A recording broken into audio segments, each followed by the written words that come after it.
শক্তি চট্টোপাধ্যায়ের কবিতা পাঠের মধ্যে, শক্তি চট্টোপাধ্যায়ের কবিতা পড়াশোনার মধ্যে রয়েছি আমরা। হোঁচট সহ আমাদের অবদ্ধতা সহ, আমাদের স্পর্শ করার অযোগ্যতা সহ, আমাদের অনুধাবন করার বা ধাবিত করার যে দুর্বল ক্ষমতা তা সহ আমরা শক্তি চট্টোপাধ্যায়ের কবিতাগুলোকে আবার জীবনের প্রান্তে এসে নতুন করে খোঁজবার বুঝবার চেষ্টা করছি, ভুলভ্রান্তি সহ। নদীর পাশে সবুজ গাছে, দুঃখিত সে নদীর পাশে একটি সবুজ গাছের মতন, দুঃখিত সে আলোর কাছের এক লহমা ছায়ার মতন। দুঃখিত সে যেমন কথা বলল এসে, অমনি সুখের ঝড়ের ঝাঁটায় সতীন কাঁটা উড়েই গেল। উঠল ধুলো ও পরচুলো, ঠোঁটের প্রান্তে উঠল বাঁশি। দুঃখিত সেই মুখটি জুড়ে জ্বলে উঠল সুখের হাসি। নদীর পাশের সবুজ গাছের ফুটল কি ফুল অনন্তকাল।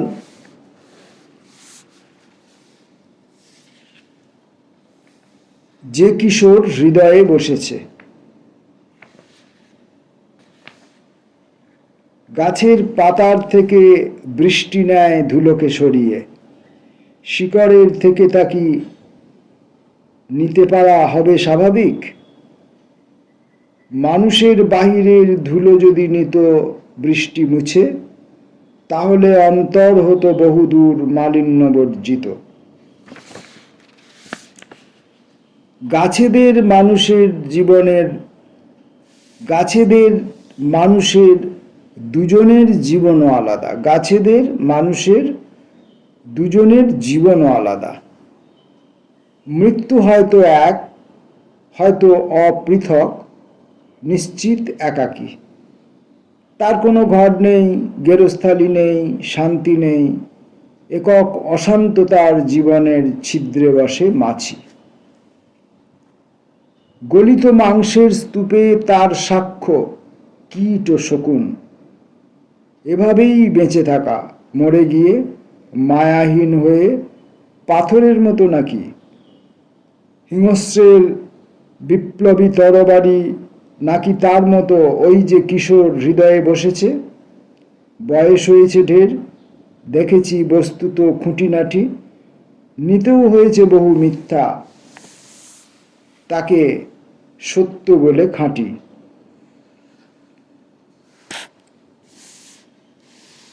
পরের কবিতাটি কিছুক্ষণের জন্য। রোদ্দুরে কলকাতা উড়ছে ধুলো চৈত্রের বাতাসে। তারই মধ্যে কৃষ্ণচূড়া ছায়া ফেলে আশ্লেষ মধুর। যুবক যুবতী বসে যেন হাঁস পুকুরের পাড়ে। উলট পালট মুখ গুঁজে থাকে পালকে পিঠের। এই দৃশ্যে একদিন আমারও সংযুক্তা ছিল, নারী আমার নিকটে ছিল। কার কাছে ছিলে? কলকাতায় ছিলে। সেই কলকাতা আজ পুড়ে যাচ্ছে বলে দুঃখ হয়। রোদ্দুরের মধ্যে বসে তোমরা কি করে শান্ত আছো? ধুলোর বাতাস, তুচ্ছ শহরের পরিশ্রম, এই স্থির পাথরের পবিত্রতা কোথায় পেয়েছ? কতদিন বসে আছো একভাবে? বয়স বাড়ে না? ভালো হয় যদি আমি গিয়ে বসি তোমাদের কাছে কিছুক্ষণ।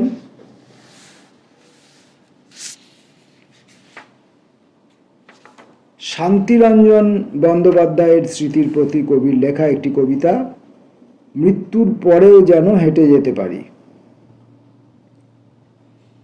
মানুষের মৃত্যু হলে মানুষের জন্যে তার শোক পড়ে থাকে কিছুদিন।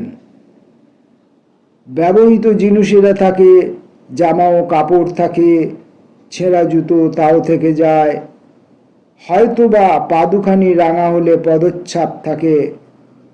অনুপস্থিতি আর মরা পদচ্ছাপ রেখে ওরা যাদের পিছনে ফেলে দিয়ে গেলে তারা মনে করে তোমার স্বভাব স্মৃতি, তোমার ভালোর সীমাহীন, তোমার সমগ্র নিয়ে আলোচনা হয় না কখনো, হতেও পারে না বলে মনে হয়। হতে পারে নাকি মৃত্যুর দুদিন আগে তোমাকে কি সুন্দর দেখালো।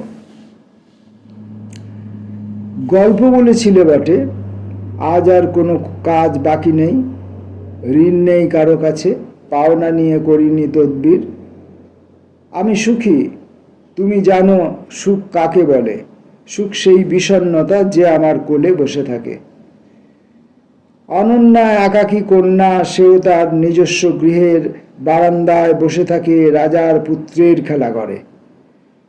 তারও কাছে আমি এক বাতিল বাবার স্মৃতি ছাড়া কিছু নয়, অতীতের বিঘ্ন মধুর। নিজেকে সরিয়ে নিতে আজ পূর্ণ আছি বলে, জানি না কখনো যদি পূর্ণতায় ইঁদুরের দাঁত চাম কেটে বসে আর ফুটো করে সজল বালিশ, তাহলে উজ্জ্বল তুলো বাতাস ভাসাবে, পঙ্গু অনর্থক দিন বৃথা চলে যাবে। দক্ষিণ দুয়ারে এসে দাঁড়াবে নির্ঘাত চতুর্দোলা নিয়ে জম।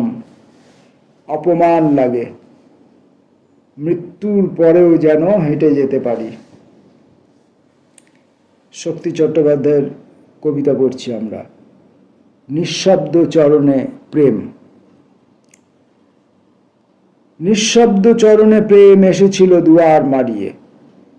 ঘরে ও ঘরের বাইরে তখন ছিল না অন্ধকার, আলো ছিল, ভালো ছিল, ছিল যা যা থাকে না কখনো। একটি মানুষ ছিল সুন্দরের অপেক্ষায় বসে। নিঃশব্দ চরণে প্রেম এসেছিল দুয়ার নাড়িয়ে, যেন সরীসৃপ, যেন গন্ধ, যেন হৃদয়ের দোষ, উল্লেখযোগ্যতা ভেঙে, বাদাবন ভেঙে এসে গেছে। মানুষও তো বৃদ্ধ হয়, ভোগের নদীতে পার ভাঙে, শরীরে দুয়ারে কাঠে কীট বাঁধে উপযুক্ত বাসা, গিঁট ভাঙে, গাঁট ভাঙে, ভেঙে যায় উজ্জ্বল পাথর, গৃহ বাড়ি ধসে যায় পুরাতন প্রেমের কম্পনে। যে যায়, যেভাবে যায়, ভেঙে ভেঙে দিতে যেতে থাকে। নিঃশব্দ চরণে প্রেম তবু আসে দুয়ার মারিয়ে। এবার আমি ফিরি, এবার আমি ফিরি ফেরার কৌতূহলে, এবার আমি ফিরি ফেরার কামনায়। অনেক হলো দিন, অনেক হলো বলে, এবার আমি ফিরি ফেরার কৌতূহলে, এবার আমি ফিরি ফেরার কামনায়। অনেক হলো দিন, অনেক হলো হায়, দিনের বেলা ঘরে, ঘরের বেলা দিন, রাতের মেঘ সবই গড়ায় যায় জ্বলে জলে। নিজেরে সাবধান করিতে হবে খুব, পরেরই সাবধান করিবে তুমি আসি। তোমার ভুলগুলি তুমি কি ভুলে যাবে, তোমার ভুলগুলি আমি যে ভালোবাসি। এবার ফিরি আমি ফেরার বেলা হলে, এবার ফিরে যাই ফেরার কামনায়। দিনের বেলা ঘরে রাতের মেঘ করে, রাতের বেলা ঘরে দিনের মেঘ নাই।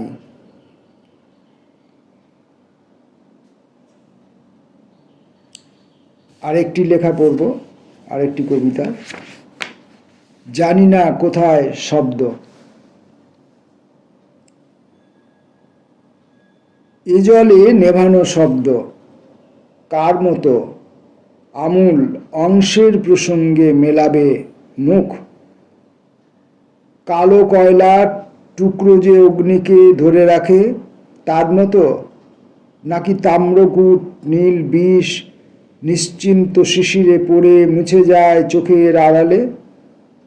মানুষের মৃতমুখ জানি পাবো দুই পা বাড়ালে, যদি পা বাড়াই, যদি নেমে পড়ি ছাউনির পাড়ায়। টুপির পাহাড় যদি অলম্বুস গাছপালা নাড়ায়, তখন শব্দকে কিছু খুঁজে পাবো, যা বাংলার ইট বানাবো মন্থর বাড়ি পারম্পর্যে ঘাড় ধরে গেঁথে।